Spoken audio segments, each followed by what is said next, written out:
The Long Night may have happened when the Andals arrived. Last year, George R. R. Martin confessed that the Long Night happened closer to 5,000 years ago in both the books and the show, which makes the Long Night potentially overlap with the earliest date for the Andal invasion. In the Seven Kingdoms of Westeros, the dominant religion is the faith of the Seven, first brought to its shores by the Andal some 6,000 years ago.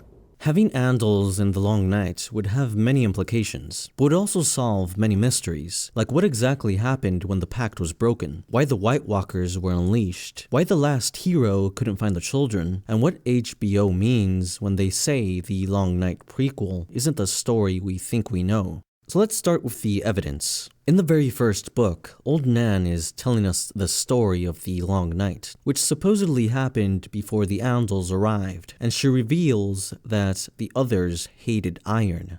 Iron obviously symbolizes something more than just a metal here. And what would best represent iron besides the Andals? The books have consistently told us the Andals fought with iron weapons and armor, while the First Men never did. In fact, the First Men only started doing so after the Andals taught them. And in most cases, the First Men outnumbered the Andals, yet the First Men still found themselves losing every war. This would be due to the simple fact that the Andals wielded iron on such a massive scale, while the First Men never did. Therefore, going by the books, the Andals, by and large, best represented iron, and the others hated iron.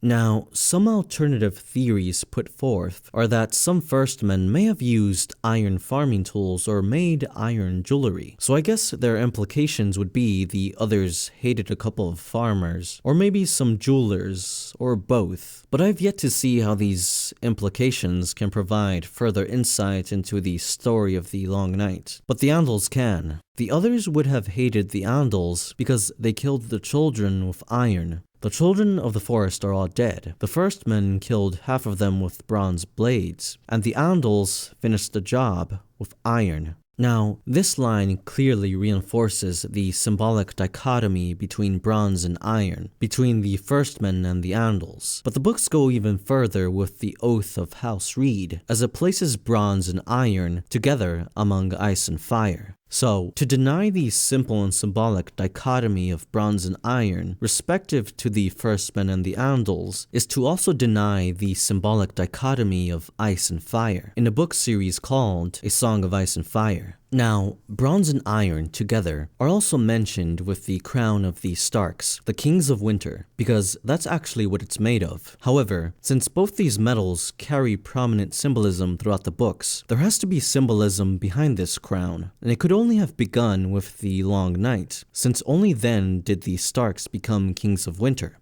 And the Andals can again offer an answer.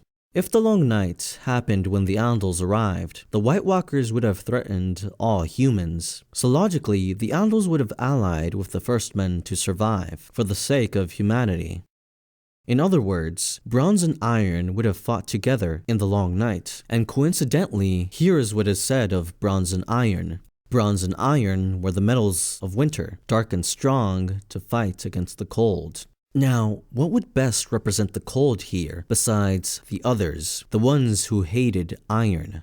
This is why I believe the crown of the Starks is made of bronze and iron, because it honors the alliance forged in the Long Night between the First Men and the Andals. But another odd mention of iron is with the burial swords of the Starks. By ancient custom, an iron longsword had been laid across the lap of each who had been Lord of Winterfell, to keep the vengeful spirits in their crypts. And this is actually referring to the old Kings of Winter, as confirmed by later passages. Since the Starks only became Kings of Winter with the Long Night, this tradition of iron swords must have then begun with the Long Night, which would best be explained by the Andals. There is no mention of this tradition beginning with bronze swords. If this were the case, it would have been mentioned in the books, considering George made the same clarification with ice, the ancestral sword of the Starks. The sword wasn't always made of Valyrian steel. But let's say the First Men were forging iron swords before the Andals came, just not on the same level, which could make these swords in the crypts strictly used for burial purposes and unsuited for battle. No Andals necessary. This hypothesis abandons logic for two reasons. First, considering iron degrades infinitely faster than bronze because it can rust and bronze cannot, to make swords of iron just for this specific purpose is asinine, especially when the bronze alternative could last thousands of years. Second, if iron swords were strictly used for burial purposes, then iron must have meant something to the Starks, which makes even less sense, considering iron would be weaker and have less use than bronze at the time, and bronze is actually more intrinsically tied to the identity of the First Men. Case in point, House Royce. They're a Firstman family that currently still uses ceremonial bronze armor, because that best represents their Firstmen heritage. So there isn't much logic for the Starks to use bronze for just about everything, then inexplicably decide to use iron for burial swords, which would just degrade faster and have no meaning behind it beyond collecting dust.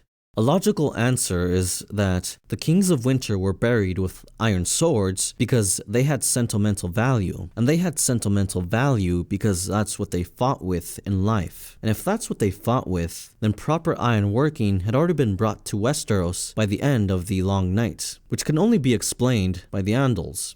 But then there's also mention of steel in the Long Night. In A Feast for Crows, Sam is poring over the old histories of the Night's Watch, looking for ways to defeat the others. And from these books and old histories, he learns that the others' swords are so cold they shatter steel. Now, the White Walkers haven't been seen in recorded history since the Long Night, which everyone believes happened 8,000 years ago. Beyond that, there have only been 2 encounters with the others in the books, and only in one instance was it demonstrated the others' swords are capable of shattering steel, and no one even lived to tell the tale. So this knowledge of the others' swords shattering steel definitely comes from the old histories of the Night's Watch, and thus from the Long Night, since that was when the others were last seen in recorded history. Therefore, someone wielded steel during the Long Night, which can only be explained by the Andals. The Andals actually cut down the weirwood trees with their steel, and by doing so, they would have technically broken the Pact, which stipulated that no more weirwoods were to be cut down, and that the deep woods were to forever remain the children's. According to the books, the Andals violated both aspects of this pact, which is confirmed by Maester Luwin, as he said that the pact endured all throughout the years up until the Andals came. Which is important to establish, considering the breaking of the pact would explain why the children unleashed the others before the Long Night. With the First Men, we have no explanation, considering they were at peace with the children and never violated the pact. Either way, the children would have had good reason to unleash the others simply because they were being eradicated by the Andals, something the First Men could never achieve. This would also explain why the last hero couldn't find the children in the Long Night, because most had already been killed by the Andals. If I'm wrong, then why didn't the last hero simply go to Highheart, for example? It's a place that was only destroyed after the Andals came. It's a place that the First Men revered along with the children. A place they both defended when the Andals attacked. So evidently, the First Men knew of this location. Yet the last hero evidently didn't find the children here after searching Westeros for years, considering his journey ended in the north, as evidenced by his legend only being told in the north. And according to the books, the children only fled north after being slaughtered by the Andals. So right here we have 2 very big coincidences. The Andals created the conditions where the children were only found in the north, and the last hero could only find the children in the north. But here's an even bigger coincidence. If we look again at the history of the Andal invasion, there is actually mention of one of the First Men kings contemplating using armies of the dead to throw the Andals back.